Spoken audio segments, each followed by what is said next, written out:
Hello students, আমার চ্যানেলে তোমাদেরকে স্বাগত। শুরু করছি মাধ্যমিক ইতিহাস 2026 ছোট প্রশ্নের অধ্যায়ভিত্তিক এমসিকিউ রিভিশন। তো তোমাদের জন্য কিন্তু আমি প্রত্যেক দিনই শর্ট প্রশ্নের ক্লাস নিয়ে আসছি, বাংলা, ইতিহাস অথবা ভূগোলের। ঠিক আছে? তো শর্ট প্রশ্ন যাতে তোমাদের ফুল নাম্বার আসে, সেই কারণেই প্রচেষ্টা আমার। আমি একদম মাধ্যমিক 2026 প্রথম জানুয়ারি মাস থেকে আমি তোমাদের একই কথা বলে আসি যে শর্ট প্রশ্ন যে যত করে আসতে পারবে সে কিন্তু তত নাম্বার পাবে। ঠিক আছে? তো শর্ট প্রশ্ন ফুল নাম্বার পাওয়া যায় এখানে, ঠিক হলে ঠিক, ভুল হলে ভুল। তো শর্ট প্রশ্ন যে যত বেশি করবে, এখন থেকে কিন্তু আধ ঘন্টা করে প্রত্যেকটা অধ্যায় তোমাদেরকে কিন্তু প্রত্যেকটা সাবজেক্টের কিন্তু শর্ট প্রশ্ন পড়তে হবে। ঠিক আছে? তো আমি তোমাদের জন্য প্রত্যেক দিন রেগুলার শর্ট প্রশ্ন নিয়ে আসছি। তো অবশ্যই ভিডিওটা প্রথম থেকে শেষ পর্যন্ত প্রত্যেকটা দিন ভিডিও দেখবে। ঠিক আছে? আমার ভিডিওটা তোমাদের কিন্তু শর্ট প্রশ্ন রিভিশন হয়ে যাবে। ওকে? তো দ্বিতীয় অধ্যায় বৈশিষ্ট্য পর্যালোচনা, এই অধ্যায়টা আজকে আমরা পড়ব, প্রথম পর্ব। বারবার বলছি, আমার ক্লাসগুলো যদি তোমরা দেখো তোমাদের শর্ট প্রশ্ন কিন্তু প্রচণ্ড উপকার দেবে। ঠিক আছে?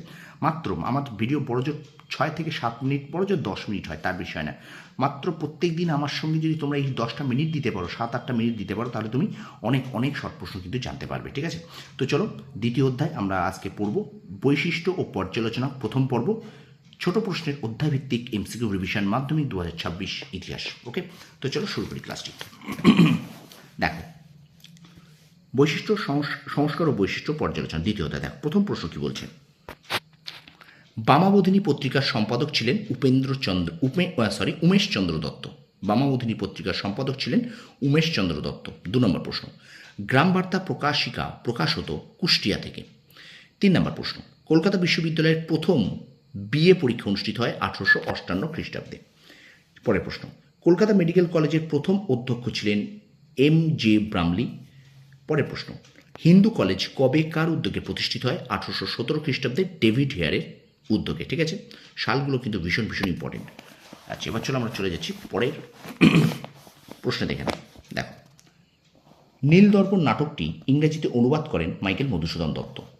পরের প্রশ্ন, প্রথম সরকারি শিক্ষা কমিশন হান্টার কমিশন গঠিত হয় 1882 খ্রিস্টাব্দে। এখানে একটা জিনিস মনে রাখবে, পরীক্ষা আসতে পারে, প্রথম সরকারি শিক্ষা কমিশনের নাম কি? উত্তর হয়ে যাবে কিন্তু হান্টার কমিশন, বা প্রশ্ন এইভাবে আসতে পারে, হান্টার কমিশন কত সালে গঠিত হয়? উত্তর হবে 1882। পরের প্রশ্ন, নীলদর্পণ নাটকের ইংরেজি অনুবাদের প্রকাশক ছিলেন রেভারেন্ড জেমস লং। 9 নম্বর প্রশ্ন, নীলদর্পণ নাটকটি কে রচনা করেন? দীনবন্ধু মিত্র। পরের প্রশ্ন, স্কুল বুক সোসাইটি কে প্রতিষ্ঠা করেন? David Hare. পরের প্রশ্ন, কোন বাঙালি চিকিৎসক সর্বপ্রথম সব ব্যবচ্ছেদ করেন? মধুসূদন গুপ্ত। পরের প্রশ্ন, ফকির অফ জঙ্গিরা কাব্যগ্রন্থটি রচনা করেন ডিরোজিও। দেখো, এইগুলো কিন্তু আমি আগেও করিয়েছি, এগুলো কিন্তু রিভিশন। ঠিক আছে? শর্ট প্রশ্ন কিন্তু পরীক্ষার আগে পড়লাম বা পরীক্ষার 3-4 দিন আগে পড়লে কিন্তু হয় না। ঠিক আছে? প্রত্যেক দিন শর্ট প্রশ্ন করতে হবে, তবেই কিন্তু তুমি শর্ট প্রশ্নে ফুল নাম্বার পাবে। ঠিক আছে? তারপর দেখো, নববিধান ব্রাহ্ম সমাজ প্রতিষ্ঠিত হয় 1880 খ্রিস্টাব্দে। পরের প্রশ্ন, ব্রহ্মানন্দ নামে পরিচিত ছিলেন কেশবচন্দ্র সেন।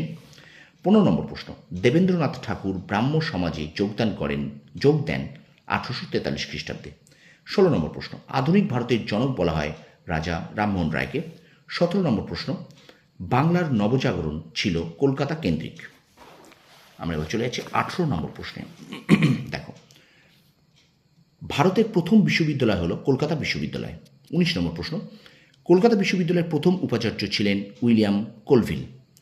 20 নম্বর প্রশ্ন, হিন্দু মেট্রোপলিটন কলেজ 1853 খ্রিস্টাব্দে প্রতিষ্ঠা করেন কে? রাধাকান্ত দেব। পরের প্রশ্ন, 21 নম্বর প্রশ্ন, যে আইন পাশ করে সতীদাহ প্রথা রদ করা হয়েছিল তা হলো সপ্তদশ আইন। 22 নম্বর প্রশ্ন, স্ত্রী শিক্ষা না হলে আমাদের পশু জন্ম ঘুচবে না, একথা বলেছিলেন স্বামী বিবেকানন্দ। সতীদাহ প্রথা রদ হয় 1829 খ্রিস্টাব্দে। 24 নম্বর প্রশ্ন, সর্বধর্ম সমন্বয়ের আদর্শ প্রচার করেন শ্রীরামকৃষ্ণ।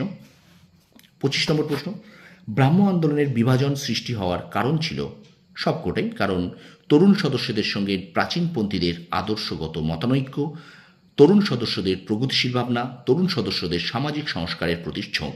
সবকটাই কিন্তু সঠিক অপশন, ঘ হবে উত্তর। পরের প্রশ্ন, হুতুম প্যাঁচা কার ছদ্মনাম? কালীপ্রসন্ন সিংহ। 27 নম্বর প্রশ্ন, হুতুম প্যাঁচার নকশা প্রথম প্রকাশিত হয় 1861 খ্রিস্টাব্দে। এবং আজকে শেষ প্রশ্ন, বামাবোধিনী পত্রিকাটি প্রকাশের মূল উদ্দেশ্য ছিল নারী সমাজের নানা সমস্যার কথা তুলে ধরা। তো আমরা ভিডিওর শুরুতে বলেছিলাম যে এই অধ্যায় অর্থাৎ দ্বিতীয় অধ্যায় থেকে আমরা প্রথম পর্ব অর্থাৎ আগামীকাল আমরা দ্বিতীয় অর্থাৎ শেষ পর্ব শেষ করে দেবো। তো ভিডিওটা কেমন লাগলো তোমরা অবশ্যই কমেন্ট সেকশনে কমেন্ট করে জানাও। আর আমার চ্যানেলে যদি নতুন হয়ে থাকো চ্যানেলটাকে সাবস্ক্রাইব করো, পাশে থাকা বেল আইকনটি প্রেস করে রাখো। তোমরা একটুখানি তোমরা বন্ধুদের মাঝে শেয়ার করে দাও। মাধ্যমিকের এই শেষ 70টা দিন তোমরা নিজের সেরাটুকু পড়ো, ঠিক আছে? প্রত্যেক দিন যে 2 ঘন্টা করে আমি স্লট দিয়ে যাব, সেই 2 ঘন্টার মধ্যে 8 ঘন্টা করে তোমরা প্রত্যেকটা সাবজেক্টের শর্ট প্রশ্ন একটু সময় দাও। অবশ্যই আমার এই ছোট্ট ভিডিওগুলোকে প্রত্যেক দিন দেখো, ইতিহাস, ভূগোল, বাংলার। আশা করি তোমরা অবশ্যই উপকৃত হবে, ঠিক আছে? ভিডিওটা ভালো লাগলে লাইক করো, কমেন্ট করো, শেয়ার করো বন্ধুদের মাঝে বেশি করে। আর আমার চ্যানেল নতুন হলে অবশ্যই চ্যানেলকে সাবস্ক্রাইব করো, পাশে থাকা বেল আইকনটি প্রেস করে রাখো। তোমরা সফল হও, তোমাদের সাফল্য কামনা করি। ধন্যবাদ।